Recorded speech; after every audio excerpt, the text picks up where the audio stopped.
Holland, and I am a director at DST Advisory Group. A little bit of background on myself, I'm a licensed attorney, and DST Advisory Group is an R&D service provider. So I have, y'all, a confession to make. I love taxes. I love taxes like y'all like Industry 4.0. The R&D tax credit, to be specific, is what I love so very much. So think about our R&D tax credit as funding for your innovation. So why am I here today at the Industry 4.0 conference? Well, really, the R&D tax credit and Industry 4.0 are a match made in heaven. Why is that? So the R&D tax credit is an incentive by the government to innovate. Industry 4.0 is all about rapidly changing technology. So what in the world is this R&D tax credit? In the early 1980s, there was an economic slowdown. So the government tried to incentivize innovation and keeping technical jobs in the United States by providing an R&D tax credit.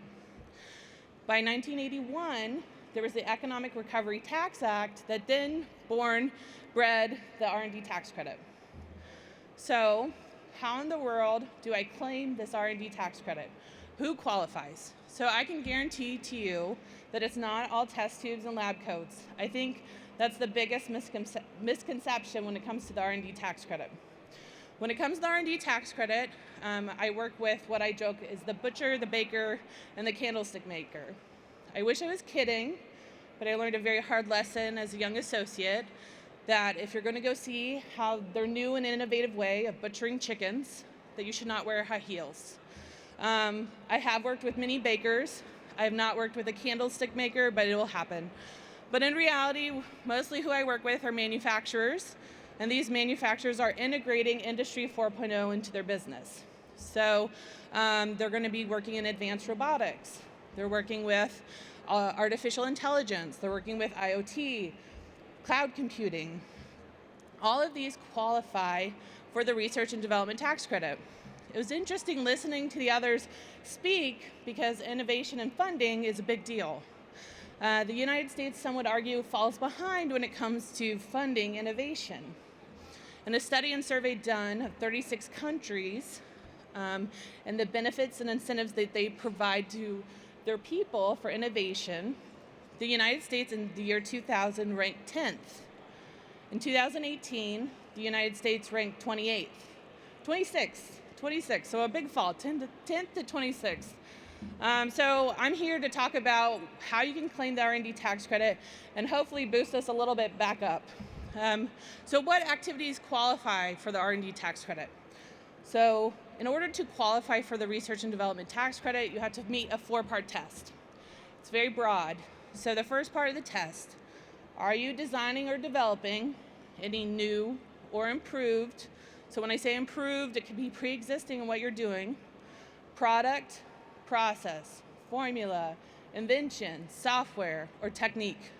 So you can imagine any of those things that you're working on could fall within the gambit of the R&D tax credit. Second part of that, are you overcoming some sort of uncertainty? So the uncertainty could be design, methodology, capability. So even if your team is just asking, are we capable of doing X, Y, Z, that falls and meets the parameters of the 4-part test. The third part of this test is going to be a process of experimentation.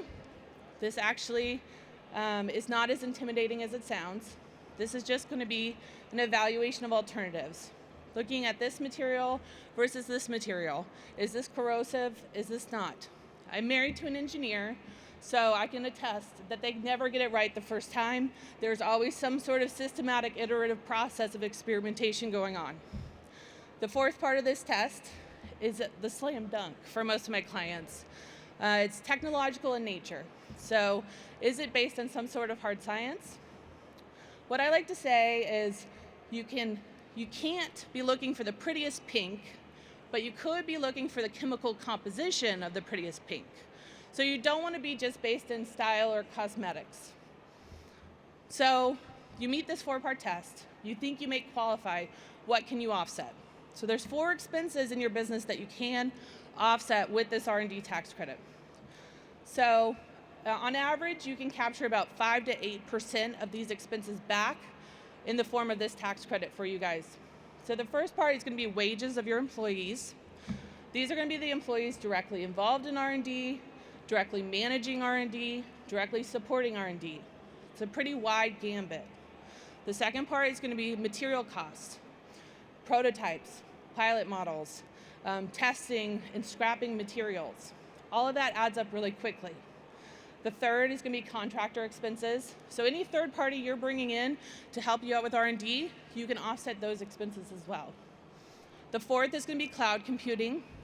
This is an interesting one because if you're a software developer, if you're developing any software in a cloud space and you're paying a monthly fee for your Amazon Web Services, you can actually offset those fees with the R&D tax credit. So then the question is, how does this apply to me? I have a client, very interesting client. They are disrupting the pharmaceutical space. They've actually built the robots that can count and package your pills. So this morning, if you took a little blister pack of pills and you had your cholesterol medicine and your vitamins all in your daily blister pack of pills, it's very likely that my client created the robot that packaged those.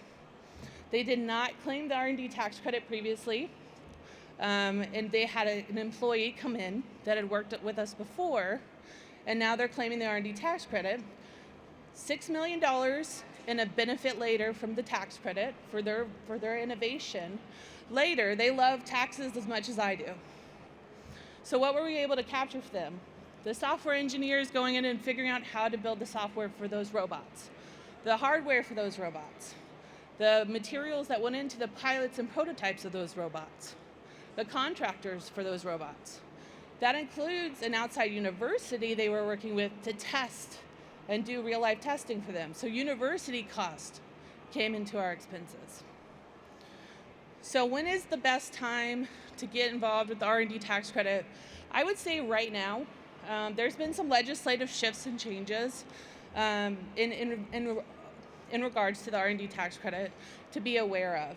So first, I would just make a note. I would give your CBA a call your financial team and say, hey, there's this lady at the Industry 4.0 conference talking about an R&D tax credit.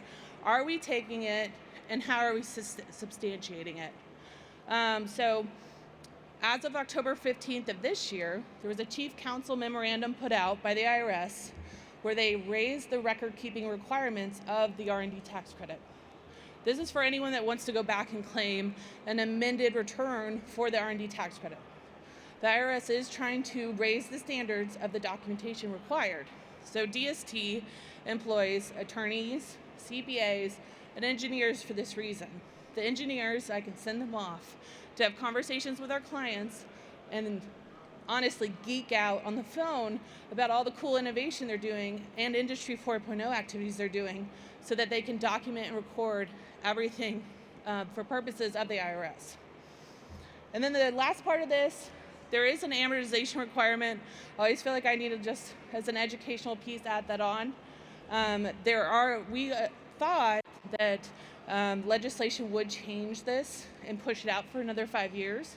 It has not been changed. So right now, for this tax year, there should be tax planning going on that you're setting aside your R&D tax costs, your R&D costs, and any 174 costs into a bucket to be amortized over 5 years. Many people don't even know this. A lot of CPAs, I talk on the phone with a lot of CFOs who get really upset when they realize this is a thing now because legislation hasn't pushed it out. There's still a chance by the end of the year at the last minute it might happen, but right now it's real. It should be part of your tax planning. So if anyone has any questions, if you're at all curious if maybe you qualify, or hey, can you call my CBA and see if I'm even doing this? Feel free to come chat with me. Again, I'm Caitlin Alland with DST Advisory Group. Thank you guys for your time today. Y'all have a good rest of your day.